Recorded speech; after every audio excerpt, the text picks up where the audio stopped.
گا۔ لقمان نے یہ بھی کہا کہ بیٹا اگر کوئی عمل چاہے رائی کے دانے کے برابر بھی چھوٹا ہو اور ہو بھی کسی پتھر کے اندر یا آسمانوں میں مخفی ہو یا زمین میں، اللہ اس کو قیامت کے دن لا موجود کرے گا۔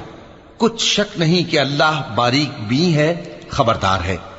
بیٹا نماز کی پابندی رکھنا اور لوگوں کو اچھے کاموں کے کرنے کا مشورہ دیتے رہنا، بری باتوں سے منع کرتے رہنا، اور جو مصیبت تجھ پر واقع ہو اس پر صبر کرنا، بے شک یہ بڑی ہمت کے کام ہیں۔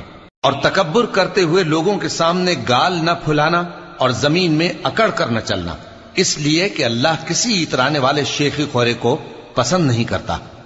اور اپنی چال میں اعتدال کیے رہنا اور بولتے وقت ذرا آواز نیچی رکھنا، کیونکہ بہت اونچی آواز گدھوں کی سی ہے، اور کچھ شک نہیں کہ سب سے بری آواز گدھوں کی ہوتی ہے۔ کیا تم نے نہیں دیکھا کہ جو کچھ آسمانوں میں اور جو کچھ زمین